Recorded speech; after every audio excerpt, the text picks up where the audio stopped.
alguna vez cuando me dicen, oye, usted siempre habla bien de Fidel.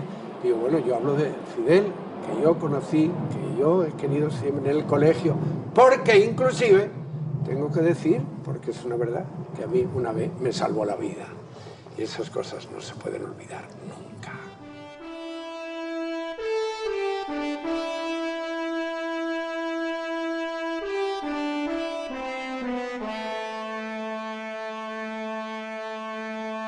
Salimos una mañana para subir a un monte allá por la Sierra de los Órganos y enseguida empezó a llover torrencialmente, como llueve en Cuba, como llueve aquí, el trópico, ¿no?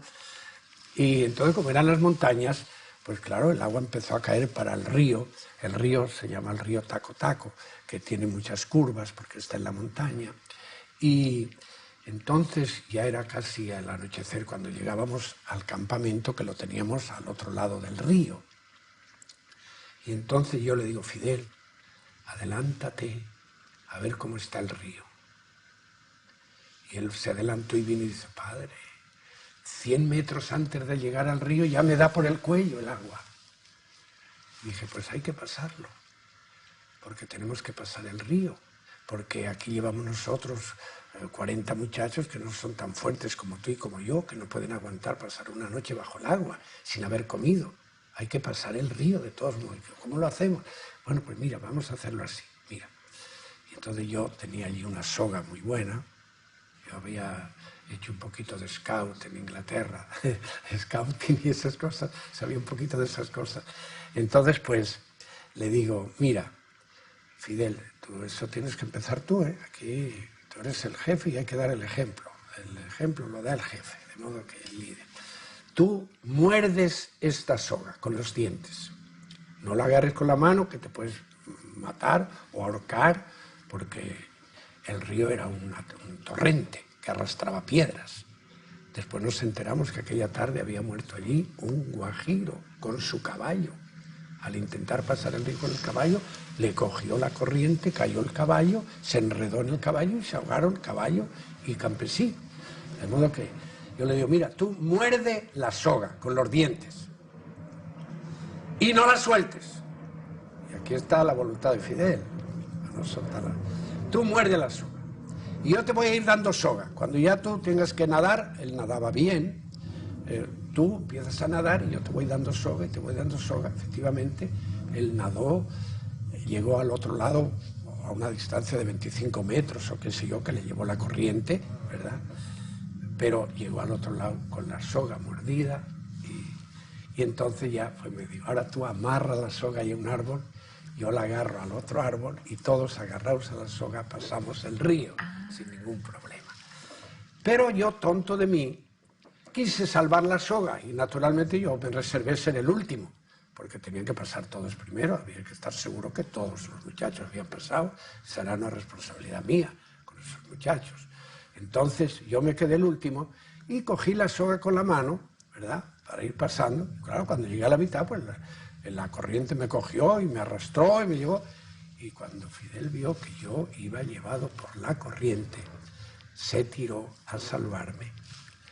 Y nos abrazamos los dos allí, fuimos llevados por la corriente, qué sé yo cuántos metros. Y cuando llegamos al final, Fidel, emocionado, me abraza y me dice, padre, esto ha sido un milagro. Vamos a rezar 3 Avemarías a la Virgen y abrazados rezamos 3 Avemarías a la Virgen en el río Taco Taco. Fidel era muy popular, sobre todo porque era muy buen deportista. Uno de los años que Fidel estaba en Belén, los curas lo invitaron de clase en clase a exhortar a los estudiantes a vender papeleta para mandar más dinero para China. Y me cuentan que en una de las clases, cuando echó su discurso, alguien se paró y le dijo, ¿por qué no cogemos ese dinero y en vez de mandarlo para China, que a lo mejor no quieren ni ser católicos, no se lo damos al Negro Julio? El Negro Julio era una institución en Belén que todos los estudiantes queríamos mucho y que estuvo en tiempos de Fidel y estuvo en tiempos míos. ¿Y por qué no le damos ese dinero al Negro Julio para que viva mejor? Y Fidel, me cuentan que inmediatamente se dio cuenta que realmente eso quizás tenía más sentido y ahí mismo empezó a decir, tienes toda la razón y yo creo que es mejor tratar mejor al Negro Julio que mandar el dinero para China. Y me cuentan que el cura tuvo que jalarlo de la tribuna y bajarlo porque si no iba a echar a perder la campaña.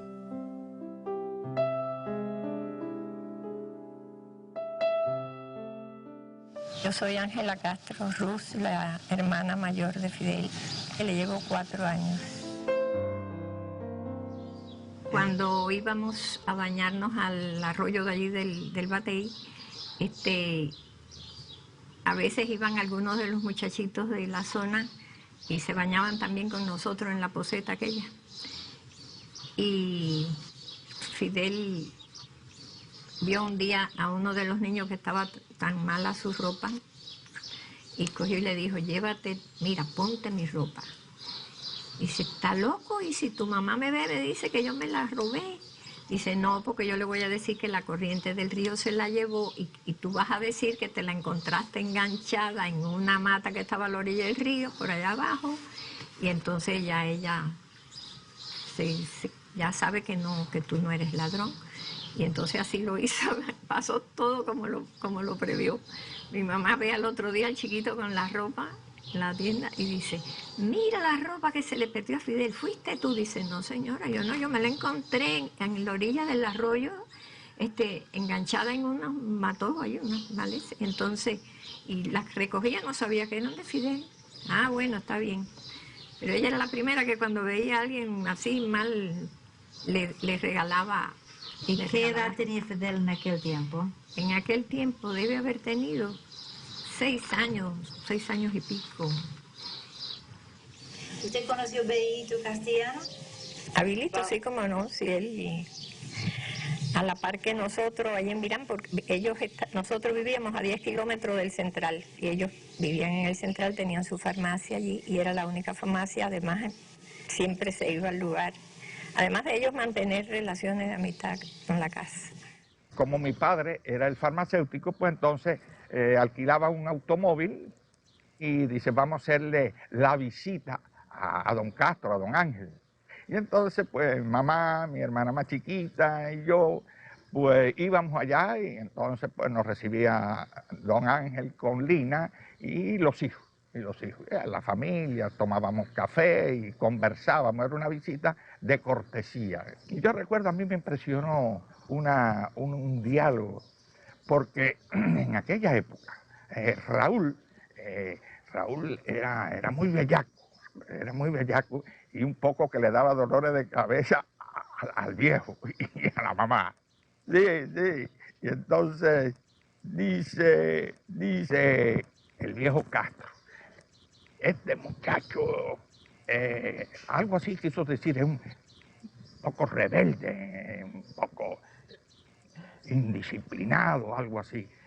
Y entonces Fidel intervino y dijo, bueno, se puede ser o indisciplinado o rebelde, pero siempre que esa actitud tenga un sentido en la vida. Y a mí me impresioné mucho porque él aprovechó para sentar una pauta. Yo conocí por primera vez a Fidel Castro en 1952, en la Universidad de La Habana. Allí lo conocí, empezamos a hablar, estaba disgustado con la cuestión del golpe de Estado. Yo fui, bueno, ¿El golpe de Estado del 10 de marzo? Sí, del 10 de marzo. Tenía un libro aquí en el brazo, un libro, no recuerdo todavía, un libro de portada azul con un Lenin a relieve, una cabecita de Lenin a relieve. Sí, me llamó la atención y dije, pues aquí todo el mundo le echa a los comunistas, ¿cómo este hombre anda con ese libro aquí? Vaya, desafía hasta eso. Para mí ya era, si no comunista, por lo menos tenía bastante inclinación. Vaya, que en ese momento él, allí en la Plaza Cadena, tuviera un libro abajo del brazo, ¿eh? Con la efigie de Lenin. Vaya, no era fácil.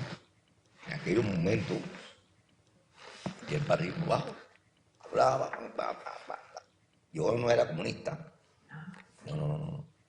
Tenía mis inquietudes sociales, pero comunista yo no era. Yo fui comunista después del triunfo de la revolución, ya que me hice, ya abracé la causa del socialismo, del marxismo-leninismo y ya me muero con. Fidel desde aquella época apuntaba hacia lo que es, solo que nosotros no nos dábamos cuenta. Es decir, nosotros sentimos que había algo excepcional en aquel muchacho, Pero nosotros no pudimos prever la dimensión de Fidel, desde luego.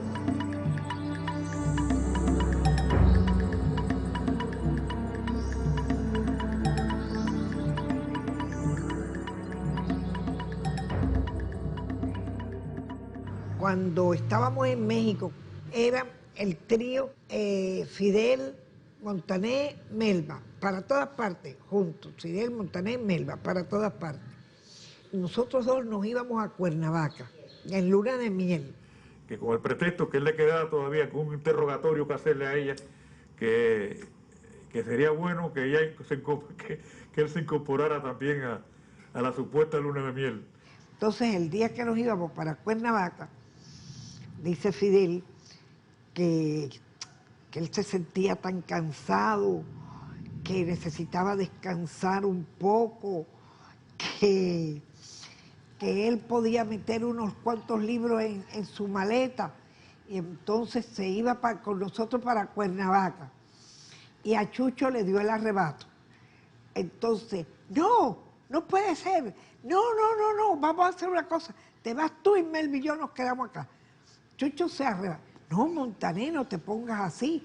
Ay, Montané, mira, qué cosa más grande. Parece que yo te he ofendido. No, tú no me has ofendido, pero tú te vas y tú descansas allá y Melba y yo nos quedamos acá. No, de ninguna manera, yo me quedo. Yo me negué rotundamente. Es la primera orden que incumplí. Le he incumplido a él, es la única y primera y única orden. Recuerdo que por allá, por 1960, 1961, existían grupos de bandidos alzados por inspiración de la CIA, que diariamente le bombardeaban en paracaídas las armas norteamericanas con las cuales pretendían destruir la revolución. Recuerdo que en estos episodios Fidel le gustaba, se interesaba por conversar con los prisioneros de guerra, para conocer cuáles eran sus intenciones, cuáles sus motivaciones. Y así mandó a buscar a uno de los cabecillas capturados. Esto ocurrió en Topes de Collante. Y Fidel planteó que quería conversar a solas con el prisionero, porque sentado uno frente al otro, Fidel le preguntó: ¿por qué te alzas contra la revolución? ¿Por qué combates la revolución? Y el individuo empleó una frase que repitió hasta el cansancio cada vez que Fidel le hacía la pregunta. Y este cabecilla contrarrevolucionario... ¿Y qué decía? Le decía que él se había alzado porque estaba por la democracia representativa, por el Parlamento.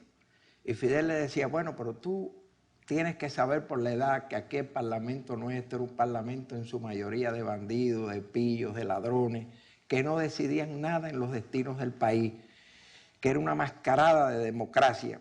Y entonces Fidel le volvía a hacer la pregunta y el individuo volvía a decir lo mismo. Y llega un momento que Fidel se desespera un poco, cosa que no es característico en él, pero ocurre. Tomó al prisionero por la ropa, por aquí, y figúrese Fidel Castro, que es un gigante, con aquel hombre que era mucho más pequeño que él, lo alzó con furia, y en ese momento él y yo cruzamos una mirada. Él se dio cuenta que estaba fuera de sí y lentamente bajó al prisionero hasta la silla, le dio la espalda y se fue. Eso era ya como las 11 de la noche, como a las 5 de la mañana. Fidel me despertó y me dijo solamente: vamos. Y entonces Fidel, para sorpresa de aquel hombre, Fidel le pidió disculpas. Le dijo que había estado un tanto fuera de sí, reiteró que por favor que comprendiera esta situación y quería continuar la conversación con él. Y a partir de ese momento desarmó moralmente al prisionero, que entonces sí entró en una conversación con Fidel, tal como Fidel quería, para ver cuáles eran realmente los motivos de su acción contrarrevolucionaria. Y bueno, pues comprendimos una vez más quién era Fidel en su grandeza, pidiéndole inclusive disculpas, perdón a un prisionero por haber intentado maltratarlo.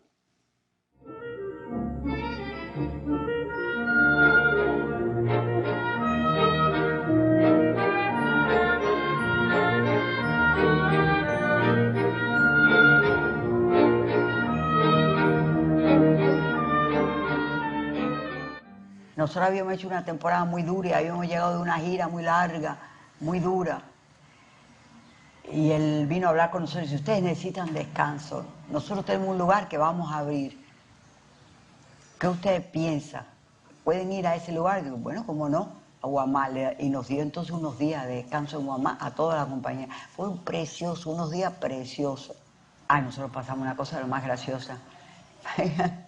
Porque él decía a la gente, todo el mundo muy parado, ¿no? Con respeto a él, alrededor de la piscina y todo, y él decía, pero báñense, pero ustedes no se van a tirar, pero hagan esto, pero él con un entusiasmo tremendo, y él tenía el revólver puesto así, estaba todo con su uniforme, y vamos, y los compañeros que los cuidaban a él, porque se podía resbalar, y vamos, y él, vamos, a la piscina, a que no se tira. Entonces él desesperado, pero nadie se atreve a tirarme, nadie se atreve a tirarme. Entonces uno de los muchachos nos miraron, me miraron, y yo dije,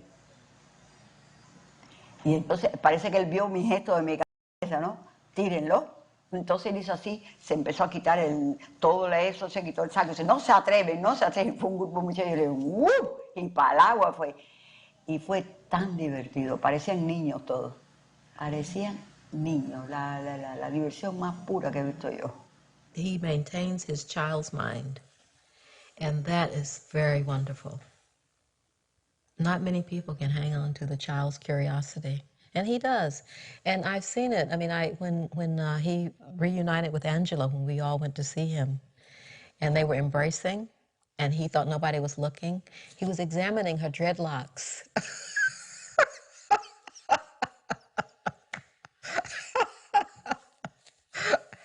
And I thought, yeah, you know, that's really what a child would do. But by the time you're a grown-up, you know, you're not supposed to, you know, but of course you should. You should touch the world. You should continue to examine it. You should look at it. You should smell it. You should know what it's made of. You know, it's all wonderful.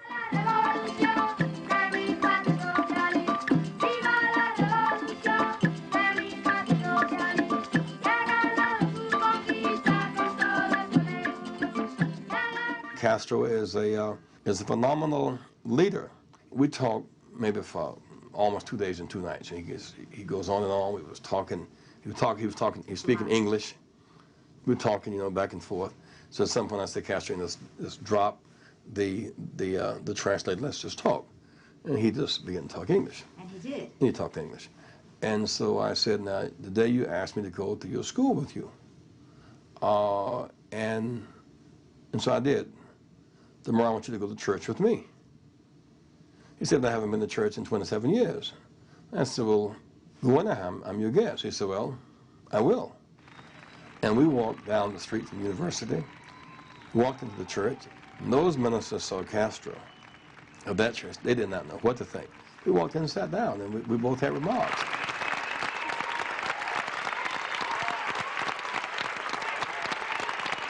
And after that, he appointed a secretary, a liaison between the church and its government.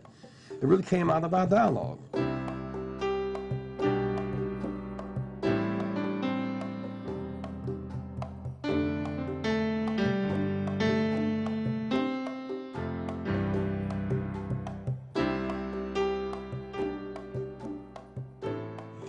And I broke a record that people said would never be broken. You know, people didn't want me to break the record, and they was against me simply because of the color of my skin, you know, and things like that. He knew all about that. Actually, President, did he enjoy playing baseball or basketball? I understand he was ¿Qué le quite a gustaba a basketball usted? ¿Qué player, disfrutaba más usted jugando, el béisbol o el básquet? ¿Dónde habría llegado más lejos? Where would I have been able to do better? I think that as a basketball player, I would have done much better. Tirar las bolas. Ways to throw the balls. Yo me creía que era bueno. Well, at least I thought it was good.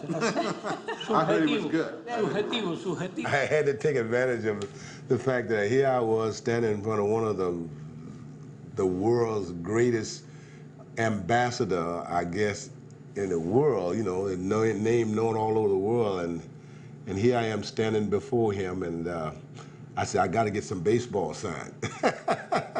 I got 4, and that's going to stay with me and my grandchildren and my kids. Wow. Well, I just think that once in a lifetime you can get someone like the president of Fidel Castro to sign a baseball to you, you know. Yo siento que Fidel disfruta los triunfos de los negros, la verdad. Que si ve un pelotero que es negro, uno se admira. Si ve un basquetbolista negro, se ruboriza de emoción. Y imagínense, yo sí lo siento. Yo sí lo siento, Estela, yo sí lo siento. Yo sufrí mucho el racismo aquí en mi país. De Cuba, Ana Fidelia Quiroz. Para nuestro reto.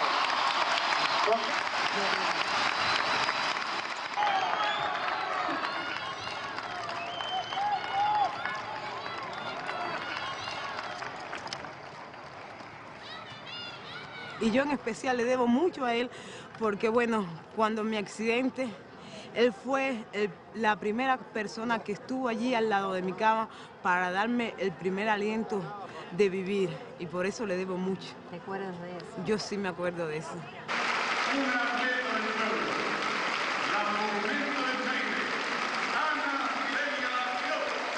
Cuando regresé de los Juegos Centroamericanos de Ponce, después de mi accidente, cuando todo el auditorio se paró y empezó a aplaudirme, y entonces él me fue a entregar la medalla.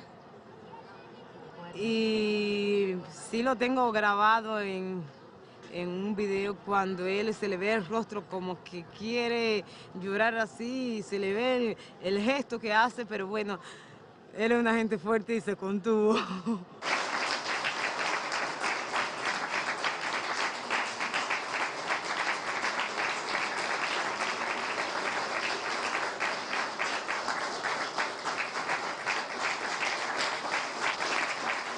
Had it not been for the Cuban presence, that South Africa would not only have not been defeated, but it would never have to come to the table of negotiation with Nelson Mandela for his release and ultimately his taking over as the head of state of that country. I have looked forward to coming to visiting Cuba Deseaba ever since I mucho was released venir from aquí y prison. visitar a Cuba desde el momento que fui liberado de la prisión. And I'm very happy that that day has come. Y me complace mucho que este día haya llegado al fin. I sincerely hope that it will be possible for me to address the people of Cuba. Sinceramente tengo la esperanza de que sea posible durante mi estancia poder One of these dirigirme days. a todo el pueblo de Cuba And I will express my sympathy. para towards this transmitirle a todos mis simpatías por su país. country. In the meantime, I say you should remember that I love you all. Mientras tanto, pido que recuerden que los quiero mucho a todos.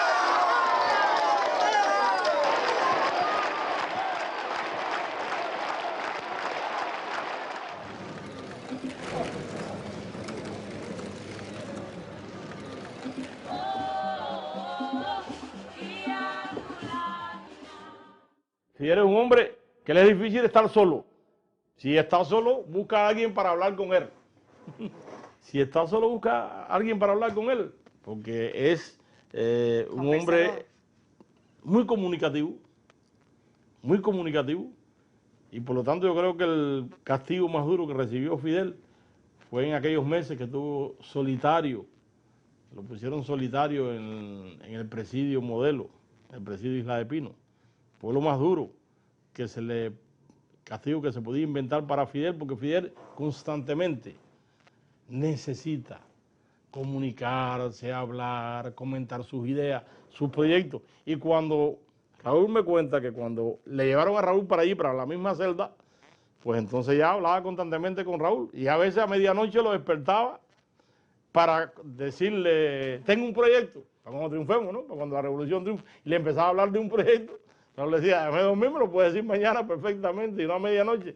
Entre Raúl y Fidel, de admiración por Raúl, por su hermano, de respeto, de cariño y de lucha, de verdad, desde Moncada.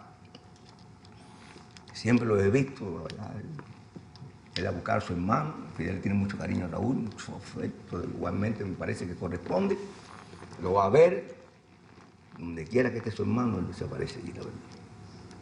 Son dos seres que se completan y que casi sin hablar se distribuyen las tareas. Son dos hermanos, pero no por la sangre. Son dos hermanos porque la revolución los une de un modo indisoluble. Bueno, hace unos días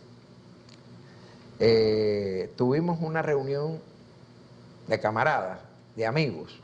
Se habló de la amistad, del cariño, de la hermandad, de la admiración de Fidel por Raúl. Y entonces Fidel continúa hablando del cariño inmenso que siente por Raúl y llega a un clímax de emoción que el propio Fidel se pone de pie. Raúl se cuadra delante de Fidel y le dice: comandante en jefe, ordene. Y entonces Fidel y él se dan un abrazo, pegan las dos caras, las dos cabezas, y quedan con los ojos cerrados durante lo que me pareció a mí un año de aquellos minutos o segundos que estuvieron juntos los dos hermanos. De manera que fue una noche, una conversación realmente. Yo nunca había participado en tantos años de una reunión donde hubiera una carga emocional tan grande.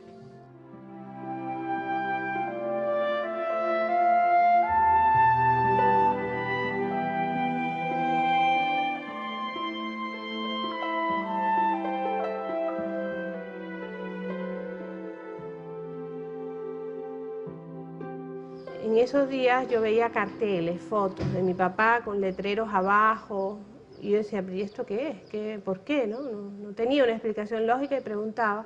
Todo el mundo me daba una explicación diferente. Ya entonces llega un momento en que él nos llama a mi hermana Hildita y a mí, y habla con nosotros esa noche. Muchos tiempos después yo supe que él quería darnos la noticia esa noche, pero mi mamá no se lo permitió. Mi mamá quería dármela a mí y ella. De todas maneras, él como que nos preparó, ¿no? Nos dijo algo así que él había recibido una carta de mi papá, cosa que no era real, pero bueno, era lo que él nos decía. Había recibido una carta de mi papá donde mi papá pedía que si algún día él caía combatiendo, nosotros no lloráramos por él, porque él habría muerto entonces como quería, y cuando un hombre muere como quiere, no se debe sufrir por él. Algo así, decía mi tío. Y si esto llega a pasar, nos dijo, ustedes me dan su palabra revolucionaria, su palabra de pionera, nos dijo, que no llorarán. Mi hermana dijo que sí, pero yo inmediatamente dije: pero yo no soy pionera todavía. En aquella época, hasta los 7 años, no te eras pionera. Dice él: bueno, ¿tu palabra revolucionaria me la das? Digo: ah, sí, es así, te la doy. Al otro día, yo regreso, estoy en 11 con tía Celia, y cuando entré, mi mamá estaba llorando. Mi mamá es la persona más fuerte para nosotros, ¿no? Es decir, es el pedestal de nuestra vida. Alrededor de ella es que hemos ido creciendo y nos hemos ido formando como seres humanos. Ver a mi mamá destruida, llorando totalmente sin control, para mí fue una sorpresa tremenda, fue una cosa que no podía entender. Y yo me acuerdo que puse el plato en un lugar y: mamá, ¿qué pasa? ¿Qué te pasa? Ella se incorporó en la cama. Me dijo: tengo que hablar contigo algo muy serio, muy triste. Yo no recuerdo exactamente sus palabras, ni creo que me haya dicho directamente: tu papá murió, no recuerdo eso. Y me dijo: tengo que leerte una carta. Y sí recuerdo que empezó a leerme la carta, que es muy linda la carta de despedida de mi papá. Dice: cuando ustedes lean esta carta será porque ya yo no esté entre ustedes. Eso yo lo entendí, ya lo entendí, algo pasó ahí. Mamá llorando, leyendo esta carta, y al final esa despedida de un beso grande de papá. Yo me dije: no tengo más papá, sí, ya. Y un poco que, como siempre, las lágrimas se me salían, ¿no? Y me incorporé en la cama porque me acordé de mi otro papá. Me incorporé en la cama y le dije: mamá, no podemos llorar, porque mi papá ha muerto como quería y no debemos llorar por él. Algo así le dije. Mi mamá, eso como que la sorprendió, porque una niña de 6 años que te diga eso. Claro, ella no podía imaginarse que Fidel me hubiera dicho el día anterior. y simplemente lo estaba repitiendo, ¿no? Pero para ella fue un impacto y la ayudó en ese sentido.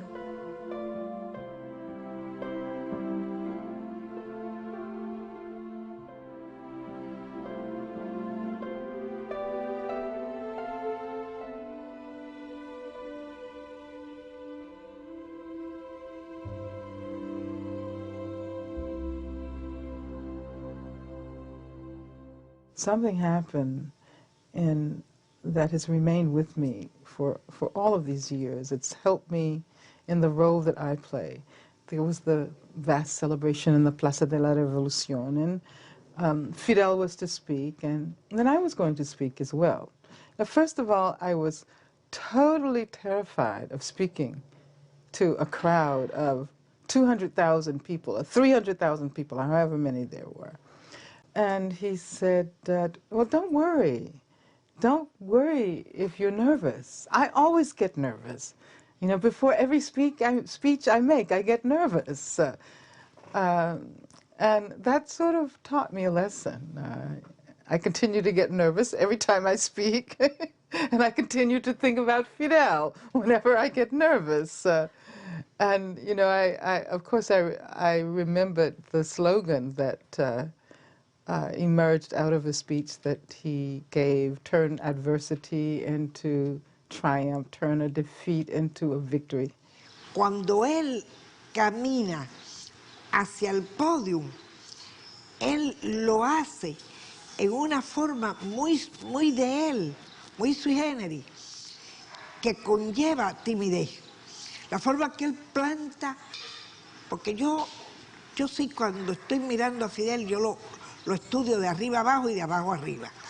Cuando él planta los pies, él lo hace en una forma muy suave, de mucha educación, muy refinado, porque él es muy refinado, pero también expresivo de timidez. Obsérvalo, a partir de ahora obsérvalo.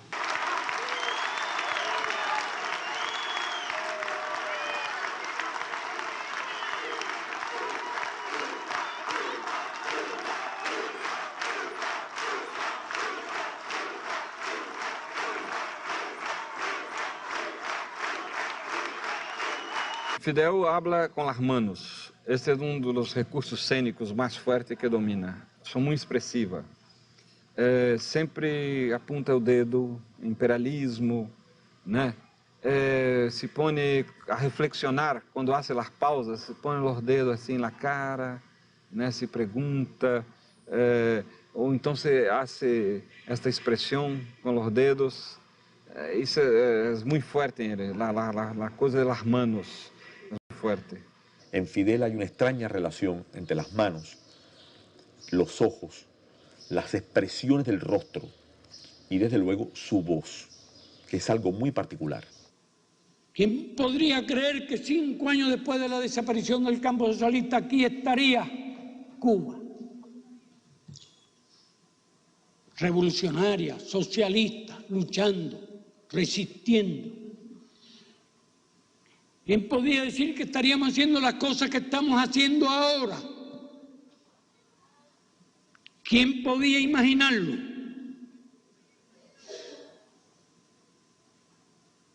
Y ya el mundo lo empieza a reconocer. He sido uno de los cubanos privilegiados que ha tenido la oportunidad de estar presente en muchas de las conversaciones. Yo recuerdo que en uno de los eventos internacionales muy importantes, no recuerdo ahora cuál, Fidel y Gabo estaban conversando en un salón privado en el aeropuerto de Rancho Bellero, y por los cristales del lado fuera de donde hablaban Fidel y Gabo, había muchos periodistas internacionales, cámaras de televisión y todo el mundo preguntándose de qué estarán hablando estos dos seres humanos, pensando que estaban hablando cómo resolver los problemas que estaban palpitando en ese momento. Y sin embargo, yo que estaba presente puedo decirte que lo que estaban conversando era las distintas maneras que Fidel sabía cocinar la langosta. Fidel es muy buen cocinero y tiene una complicidad con Mercedes de cocina. Si yo te digo una cosa, nos van a acusar de violar las leyes cubanas, pero Mercedes siempre trae cosas de comida de contrabando para preparar acá, sobre todo bacalao. Y algunas veces él ha cocinado para mí, otras veces yo he cocinado para él. Sobre todo intercambiando algunas recetas de camarones. Y tenemos algunas competencias en la cocina, porque él hace los camarones de una manera y yo hago de otras. Entonces nos ponemos ahí a discutir cuál de los dos son mejores. La primera vez que yo voy a cocinar a Fidel fue en Presidio, haciendo unos espaguetes para todos nosotros allí. Qué bueno. Sí. Qué bueno. Sí, pero se incomoda cuando alguien le tapa la cazuela, que yo de mal, vaya. No permite que le levanten la tapa. ¿Usted levantó la tapa alguna vez? No, yo soy incapaz de levantar nada de nada. Yo lo veo ahí que él le cocinó, papá. ¿Comió la comida? Eso sí, como no. Está bueno. Sabrosa. Es un buen espagueti.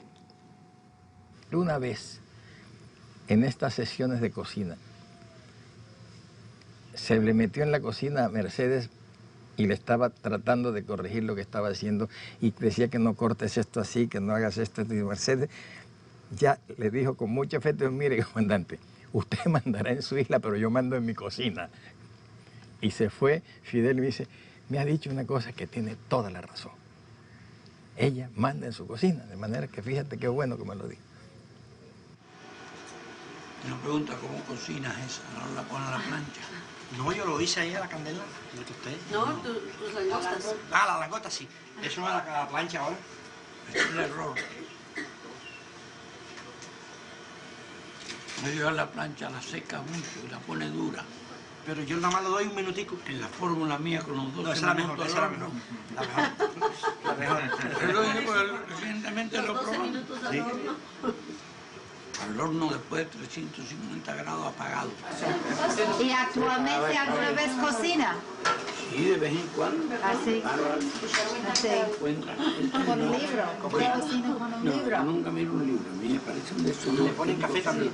Porque un cocinero tiene que poner su imaginación. Claro. A partir de... Es un arte de la cocina también de mezclar cosas. Es el arte de mezclar cosas. Well, on one of our trips to Cuba, and we had met him several times. I said, Harry, what could we bring? Like, you know, a wonderful book, or what could we bring that would be appropriate? And we thought, and then I said, I know, it's cheese, because I hear he loves cheese. On the issue of the cheese, I'll never forget, this keg of cheese sat refrigerated. And when it came time to deliver it to him, it was brought in on a platter, uncut. And Julie suggested to Fidel that he taste a piece of the cheese that we had brought. And it's not a bad idea. And he got a knife. And as he got a knife, 3 of his security men leaned in very closely. And I could see the anxiety all over their face, because in the wake of so many attempts at assassination on his life and so many bizarre things being attempted, there was no way for these security men to know whether or not that cheese held some life-threatening components. And I think Fidel sensed their anxiety. And what he did was he nevertheless went ahead, cut a piece. I saw him look at the cheese for a moment, and he took it back and he cut a much smaller piece in which he just took the slightest little taste, and he tasted it. Then took a bigger bite. And he loved the cheese. But I'll never forget the moment, because anything, such an innocent thing as presenting this gift, and that we all of a sudden were awakened to another reality, to another history, to another thing that was going on. Because when you see Fidel Castro move about in Cuba, one would never have suspected at all that there had been this enormous plan afoot, encouraged by so many administrations, American administrations, to eliminate this life.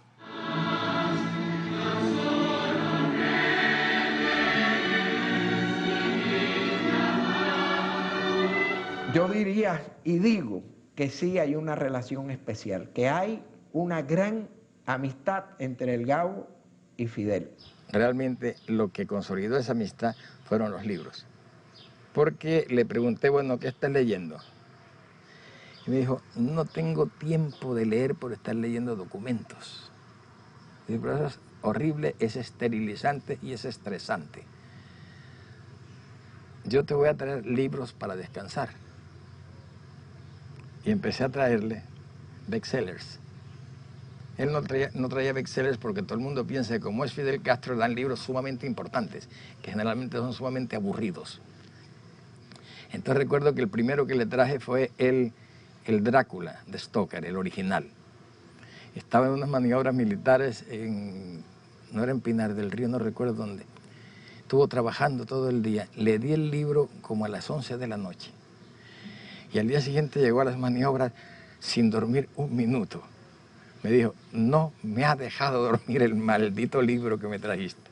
I brought my books because some of them are in Spanish. And I pushed them across the table, and he said, oh, just what I've always wanted, The Color Purple in Spanish. And then he took The Temple of My Familiar, which is my favorite, and he immediately started to read it. And we were all sitting around the table, and he said, oh, I'm so glad to have novels because I'm so sick of reading government reports. And I was really so charmed because, it was a moment. The people that I have taken to Cuba, that is, I've helped make their trip possible, have been largely connected with academic and cultural worlds. I've taken a lot of famous people. I remember being very excited to go on a plane with Gregory Peck. I've taken Sidney Pollack and Treat Williams and Robert De Niro and Chris Walken and Jack Lemmon and his family. And there have been a lot over the years. And when they've met Fidel Castro, first of all, I think he has been as interested and excited to meet them as they have been to meet him. I remember the night, for example, that Danny Glover met Fidel Castro here in New York at a reception. And Danny Glover was so excited about meeting Fidel Castro. And I said to him, I'm sure Fidel Castro was just as excited to meet you. I mean, to Fidel Castro, you are a major movie star, a major actor. And I think that Fidel likes very much meeting these people. He's a big star. Whether he's a villain or not, he's still a star. I mean, he's been around for longer than anybody else. Everybody who was a major power broker at that time is deposed or dead. The newspapers send one particular vision of the man, and you can see what type of person he is once you get to know him. Castro has certainly changed Cuban history forever, and I don't think anyone else could have achieved that. Castro, whether you love him or hate him, Castro is the greatest Cuban in history, with the possible exception of Jose Marti. The two of them tower over everyone else. Fidel Castro es un hombre de excepción.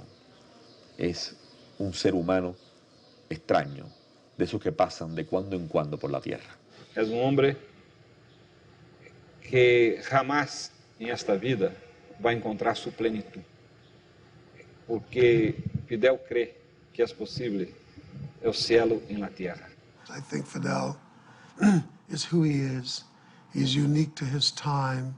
His presence in the world made a huge difference for millions and millions of people for the better. And I think that no matter what anyone will say, that fact cannot be denied.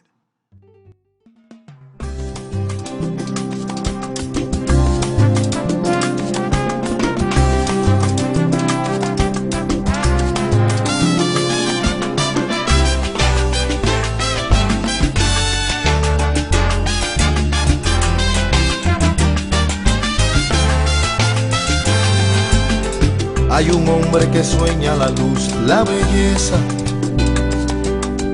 y se quita la piel disparando en un verso. Palpita el corazón de un yate en la tormenta. La orilla es redención, la patria el universo. Hay un hombre que lanza en su fe la certeza y rescata las velas del viento que azota. Proyecta la razón directo a las estrellas. Pone cura al dolor, repara el alma rota.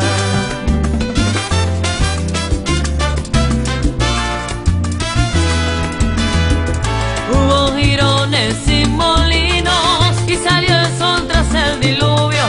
Amanecieron horizontes, naufragaron viejos muros. Hubo profetas y traidores, martilatiendo en el bolsillo. Hubo mambises y quijotes, limpia alegría de los ríos. Y aquel hombre soñaba todavía, vigilante absuelto por la historia. Precisan estos años la utopía. Eterno guerrillero de victorias, de victorias. Oh, oh, oh,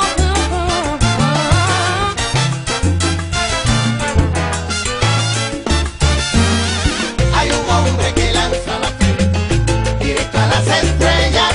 Hay un hombre que sueña la luz, caminando con firmeza. Hay un hombre que lanza la fe directo a las estrellas. Un hombre que da su vida entera por Cuba y por su bandera. Hay un hombre que lanza la fe directo a las estrellas. Y un Fidel que vibra en la montaña, regalando la esperanza de un nuevo amanecer.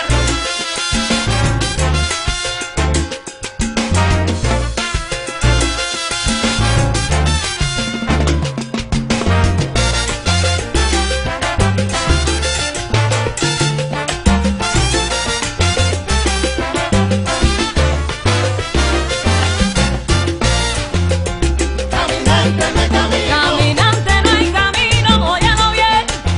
Se hace camino al andar. Oye como cantan Cuba entera. Caminante de camino. Y salió el sol tras el diluvio. Se hace camino al andar. Y es que la era está pariendo un corazón